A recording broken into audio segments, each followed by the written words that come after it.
Tapatan po tayo ngayon 2010. Namumblema ka ba sa kapital? Balik kami 2005 mo. Noong 2005 ba, yan din ba ang problema mo? O tingnan nyo mabuti mga kapatid, 5 taon na po ang nagdaan sa buhay natin. Ang problema mo, di nababago. Pag may problema, may solusyon. Gusto mo isolve natin?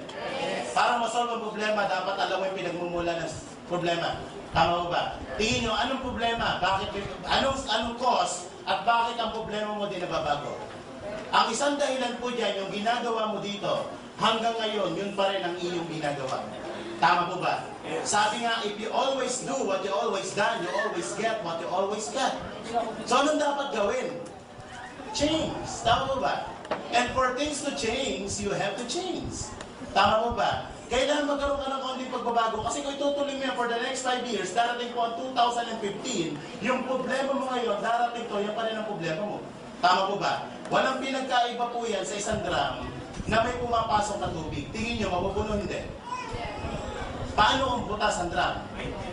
O, listen, ito po yung nangyari sa atin for the past 5 years. Kumikita ka ng 10,000, gumagastos ka ng 10,000, may savings wala. Kung ito ang senaryo ng buhay mo, kapatid, medyo maalarma ka. Bakit? Kahit pagtrabaho ka ng matagal na panahon, hindi po mapupuno yan. So, anong dapat mong gawin? Di tapalan yung butas na yan para mapuno yan. Kaya tanong, ano yung butas na yan? Yan po yung tinatawag natin mga needs o mga basic needs. Ano yan? Andiyan po ang pagkain, mga utilities, ilaw, tubig, telepono, upo sa bahay, apartment, tuition.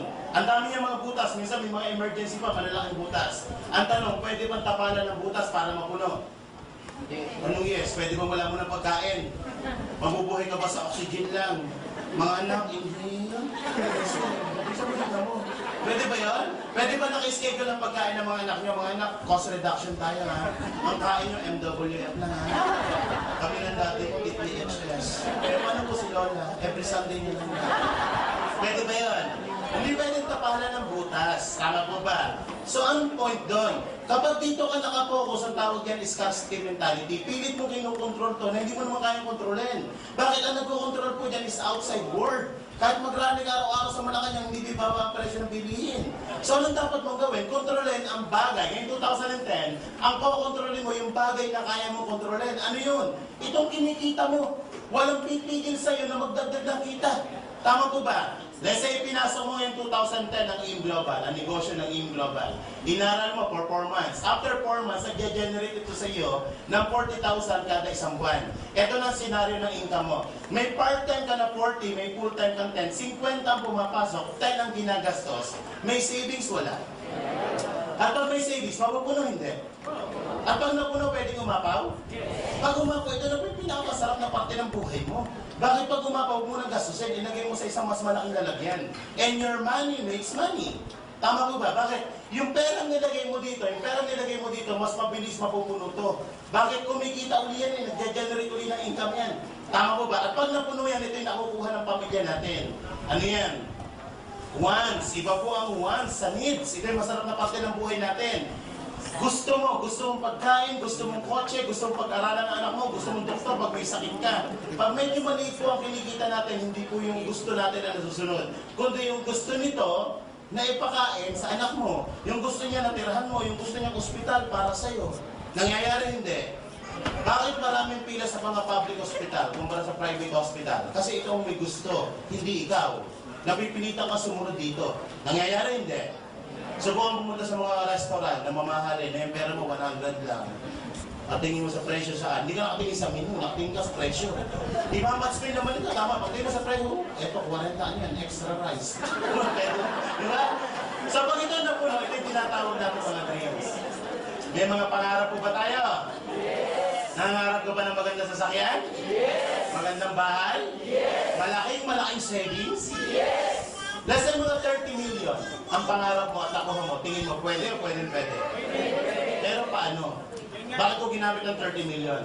According sa study, ito po 30 million, pag na-hit mo yan, yung kinikita nito, kung nakalagay sa isang investment yan, sapat yan for your wants and for your needs. So, anong dapat mong gawin? Marami pong paraan, maraming avenue para kitain yan. Pwede kang pumasok dito. Ito yung tinatawag ng mga self-employed at mga empleyado. Pwede ka rin dito, yung tinatawag na business at mga investment. Kung ikaw ngayon, i-check natin, nasa ka ngayon, kung ikaw ngayon ay nasa kategoryang ganito, na sumusweldo ng 10,000 per month, sa loob ng isang taon, magkano ng ipon? 120,000. 10 taon ka magtrabaho, magkano po ang savings? 1.2 million kung 10 taon mong hindi ginagastos to. Ibig sabihin na ikikain ka sa kapitbahay mo, na ikishampoo ka, na ikiligo ka, for 10 years may 1.2 million ka. Salog ka ng lipunan. Sino po dito mga employed na katulad ko? Taas mo kamay. Okay, mahiya. Okay, lalaki po na natin. Sir, ilang taon na po kayo? 28. Ilang taon na po kayo nagtatrabaho, sir? 28 din? Incarnate ba, sir? Ilang taon ka nagtatrabaho? 6 years. Ang tanong, nakakayo ka ba ng 10,000 per month sa loob ng 10 na taon? Okay, sir. Ang goal, ano pangalan mo, sir? Josh. Okay, ano pangalan? Josh. Ang goal mo ngayon, Josh, bigyan ka ng target ha. Ang goal mo in 2010, dapat na-hit mo yan. Ang goal mo is to hit 30 million. So, simula June, Josh, i-save mo yan. Para pagdating next year, June, meron kang 120,000. 10 years, 10 working years, ibig 38 ka, may 1.2 million ka. Ang goal mo is 30 million. For 10 years, may 1.2 ka. Ito ang goal mo. Ibig sabihin, maihit mo yan. Kung ito ang iniipon na per month, maihit mo yan at the age of 328. Ito si Abraham, Diyos. Kaya hindi. Anong point? Hindi ko inaapi ang pagiging empleyado kasi more than half of my life andito ako. Gusto ko lang po ipakita sa inyo na kapag naandito ka, you are just working for your needs. You're not working for your fortune or for your wants. So, anong dapat gawin? Kapag isang lugar ang gusto mong puntahan at hindi kaya ng vehicle, mag-a-upgrade ka ng vehicle. Tama po ba? Parang ganito. Ang time limit mo lang is 2 hours. Pupunta ka ng Cebu. Pwede ka ba mag-roro? Hindi. O pwede ka mag-barko? Anong dapat mo gawin? Anong vehicle na gamitin mo? Aeroplano. So meron kang iihit na ganito. Hindi mo kaya kuhanin dito kasi aabuti ka ng 328. Kahit laki mo ng laki restaurant, hindi mo kaya abutin yan. Tama po ba? So ano dapat mo gawin? Pupunta ka sa isang lugar na kaya mo mahito. Bababa ka ng kaunti dito. You have to work part-time for your fortune. Sa negosyo, pag-usapan natin, kaya bang kitain ng 100,000 kada isang buwan? Ay, sisiw yan. 2 araw, 1 araw nga lang kinikita dito yan. 12 months, magkano kita mo? Nasa isang buwan to, in 12 months, magkano? 1.2 million. Kung ito ang kinikita nyo, tingin nyo, malapit sa pangarap. Yes! So, anong dapat gawin? Kung ito ang ginagawa nyo po, kapatid, you have to change the formula. Change the formula. O add the formula. Hindi mo kailangan mag-resign. Alam niyo po, for more than 2 years, ginawang part-time ko. Nag-200,000 ako, part-time pa ako. Nag-resign na lang po ako kasi nahihiya na ako. Alam niyo bakit? Pagdating ng payroll doon, puro absent ako. Natira sa 3,000. Eh dito, nagka-10,000 per day ako. Sabi ko sa boss ko, boss, you're fired. Nag-resign ako. Pwede kang mag-part-time. Ang kailangan aralin ito po, business skills and knowledge. Ito kayang pag-aralan 6 na buwan lang. Makamatan ka lang yan, libre yan. Upo ka lang dyan, matutunan mo yung business skills.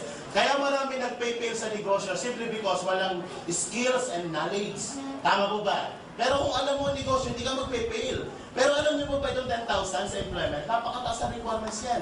Meron po yung tinatawag na employment skills and knowledge. Tama po ba? Ilang taon po ang elementary? Ilang taon ng high school? Ilang taon ng kolehiyo? Review board exam. Ilang taon kang nag-aral?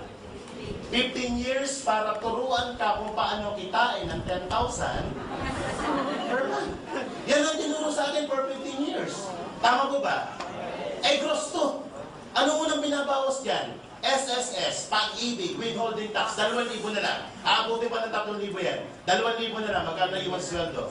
8,000, mamamasahe, parito, 100 per day, 3,000. Magkano na iwan sa sweldo? 5,000, kakain. Pwede ba may bagong kabilang paamoy naman? Pwede ba 100 per day na budget sa pagkain? Tipid na tipid yan. 3,000 ulit. Magkano na iwan sa sweldo mo? Ano pang gastos? May cellphone. Mag-load? O 1,000 ng load? Magkano na iwan sa atin? Yan po ang pinag-aralan natin for 50 years. Mas malaki pa ang sweldo ng katulong. Ano masakit dito? Masakit na masakit. Bakit? Dapat masaktan ka ng konti para mamulat ka sa katotohanan. Tama po ba? Minsan binabangungot ka na nag-i-enjoy ka pa. Alam niyo po ako, 20 years ako nandito eh. Alam niyo, for 20 years ko sa employment, ang naiipon ko po hindi pera. Payslip. Pagdating ng payroll, inire-remit ko lang sa asawa ko, payslip. Kaya ako yung taong gigil na gigil. Kaya nung nakita ko, hindi ko na pinakawalan po. Wala akong kapital. Automatic kinabukasan yung Bombay, ang pinag-initan ko. Nakita niyo naman, nangyari ngayon. 3 months, bayad lahat yun. At maganda nito, kinapaunan kong utang. Ilan po ang credit card ko, mahigit 5 ang credit card ko. Ang dami ng mga personal loan. Kaya wala po naiiwan sa sweldo ko. Yung sinusweldo ko, binabayad ko sa mga bangko. So, nagsasabi ng pamilya. So, nakita ko to, utang din. Yung utang ko, umutang pa ako para sa negosyo. Ang maganda po nito, lahat ng utang na bayaran. Dating apartment na tinitirahan ko, ngayon nasa bagong kondo po ako, 3.2 million. So, ito lang, gusto nyo yung pagkakasyon nito. Okay. Anong dapat gawin?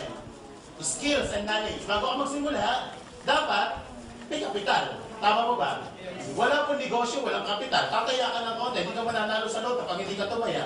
Kahit araw-araw kung lumakad ng panhod sa Quiapo, at hindi ka naman tumataya ng loto, hindi ka mananalo. Tama po ba? You have to invest. You have to invest your time, your energy, and your money.